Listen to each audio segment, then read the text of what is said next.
chers compatriotes, ces dernières semaines, nous n'avons cessé de vous lire à travers vos messages et emails.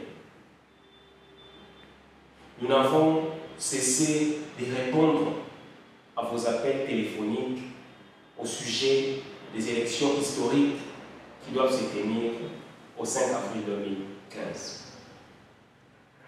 Je tenais avant tout à vous remercier pour la solidarité que vous portez à ces élections et je tenais également à remercier l'opinion tant nationale qu'internationale pour l'attention qu'elle porte sur notre travail. Je profite aussi de l'occasion pour féliciter le Bureau électoral central indépendant pour le travail de taille qu'il abat depuis le lancement du processus électoral.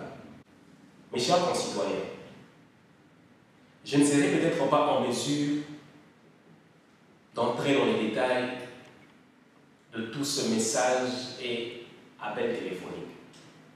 Mais je me charge ici de vous faire part, à travers cette adresse, de ma réponse à l'une des questions importantes que comportent ces messages et ces appels téléphoniques. Cela concerne justement ma présumée et supposée candidature à ces élections. J'aimerais donc profiter de cette occasion pour vous apporter des éclaircissements là-dessus et pour vous donner ma position officielle dans cette élection. En 2011, Ensemble coalisé avec votre concours, avons émis les vœux de construire une communauté.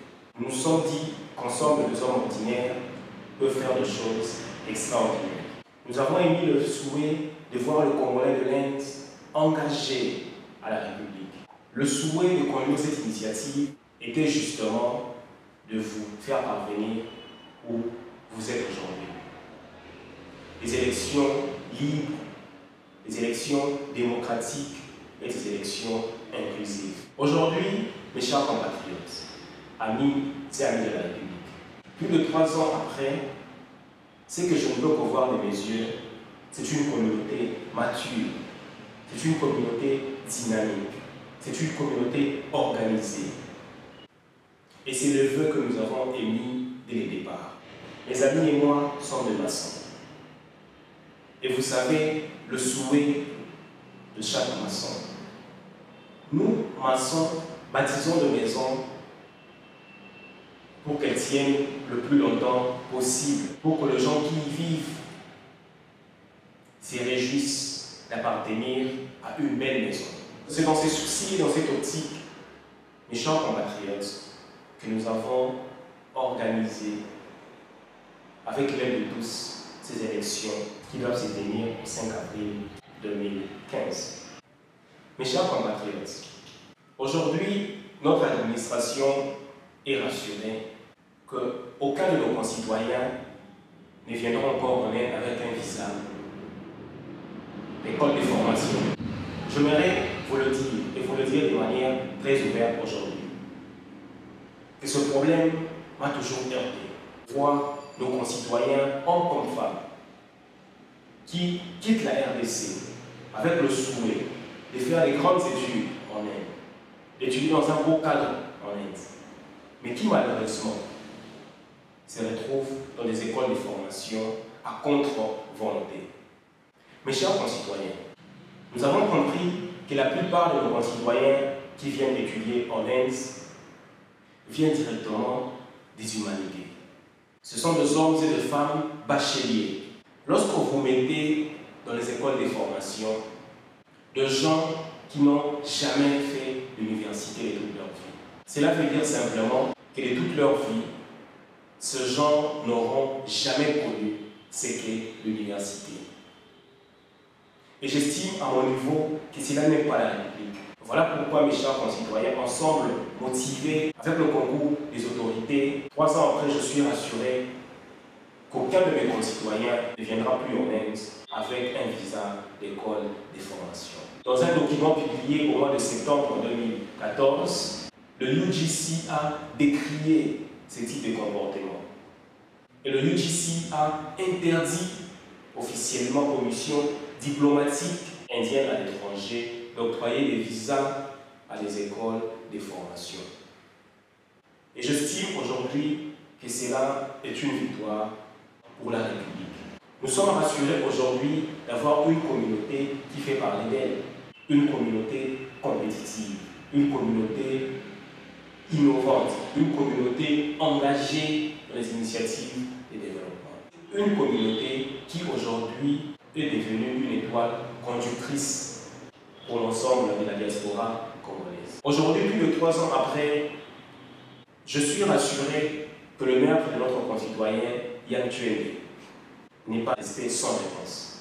Je suis rassuré aujourd'hui que les auteurs présumés de ce crime qui a tant choqué cette communauté sont derrière le verrou. Comme je continue à mentionner dans les adresses qui versent le sang d'un Congolais, versent le sang de toute la République. Qui blesse un Congolais, blesse toute la République. Nous sommes heureux aujourd'hui que ces actes barbares n'aient pas resté sans réponse. En décembre 2013, j'étais à Bangalore avec vous. Quelques jours après, j'étais à Jakarta. La plupart d'entre vous ont mentionné le problème d'emploi en RDC. Je vois tous ces gens à Jakarta qui me disent « Mais écoute, Président, un Congolais étudiant à Lovely Professional University qui était toujours au top de sa classe et qui chôme aujourd'hui en RDC. » C'est dans ces soucis que le bureau de la communauté avait pensé unir les parents à travers cette organisation dite APC ou l'Association des parents des étudiants congolais en Inde. J'estime simplement que si tu es un médecin, ton fils ne sera forcément pas un médecin. Ton fils sera peut-être un architecte, ton fils sera peut-être un économiste. Et cela fait que dans ces paramètres, tu ne peux peut-être ne pas servir de grandes choses à ton enfant. C'est dans ces buts, c'est dans ces soucis que nous avons pensé à créer l'Association des parents des étudiants congolais en Inde.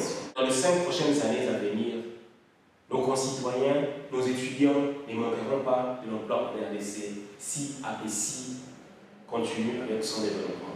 Ensemble, coalisés, avons pu construire la communauté la plus acceptée en Inde à travers ces initiatives de développement. Nous avons lancé en 2013 le programme CCI Aid qui consiste à apporter de l'assistance aux personnes en besoin.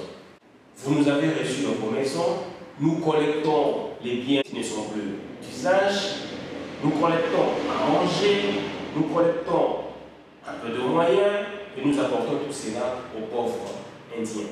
Je suis très heureux aujourd'hui de voir que nos concitoyens de partout développent la même initiative. Et je suis convaincu que cette initiative continuera à enrichir les relations bilatérales entre la RDC et l'Inde. Dans cette même longueur d'onde, notre administration a lancé la première émission de radio en Inde, totalement dédiée à l'Afrique, qui est Outlook Africa. Cette émission a été nominée au mois de novembre dernier dans le World Radio Community Award. C'est avec votre bénédiction personnelle, c'est avec votre enthousiasme que nous avons été en mesure de traverser les grands fleuves. Mes chers compatriotes, nous avons reçu des appréciations de partout. Ces 3 dernières années, nous avons travaillé avec tout un tas de communautés congolaises à l'étranger. Toutes ces communautés qui ont émis le souhait de devenir ce qu'est la communauté congolaise de l'Inde. Toutes ces choses ne seraient pas possibles sans votre concours. Ma pensée va à son Excellence, Monsieur l'Ambassadeur François Balouane, pour tout le support apporté au bureau de la communauté congolaise de l'Inde. Notre parcours a été long. Et durant ces parcours, nous avons été en mesure de changer beaucoup de choses dans cette communauté. Mais est-ce que cela suffit pour postuler à nouveau? Est-ce que cela suffit vraiment pour être encore candidat? Vous êtes Congolais de l'Inde, vous avez droit à l'expression. Je pense simplement que dans cette communauté existent de milliers d'individus qui pensent exactement comme M. Ritchie, qui pensent exactement comme M. Trésor Bokodi. Le bon leader, c'est celui qui construit le pont et qui laisse les hommes continuer à marcher dessus. Ainsi, je me rends vous dire officiellement dans cette adresse que M. Ritchie Ntoubongo n'est pas candidat au double scrutin du 5 avril 2015. Je peux vous garantir que le monde nous observe. Je peux vous garantir que l'opinion tant nationale qu'internationale nous observe. Et tous ces gens attendent voir combien matures nous sommes. Je vous encourage tous à vous enrôler au centre le plus près. J'encourage tout le Congolais qui porte le rêve congolais, tout le Congolais qui pense qu'ils peuvent défendre les promesses congolaises à se porter candidat à cette élection. Et que le Congolais juge et que le Congolais choisisse le meilleur parmi tous ces candidats. Notre administration continuera à soutenir les initiatives du bureau à venir. Si nous sommes consultés, nous serons toujours à la disposition de la communauté congolaise de l'Inde pour donner des réponses à tous ces problèmes. C'était l'essentiel de mon message. Que Dieu vous bénisse, que Dieu bénisse la communauté congolaise de l'Inde, ma nation, ma vérité, mon héritage.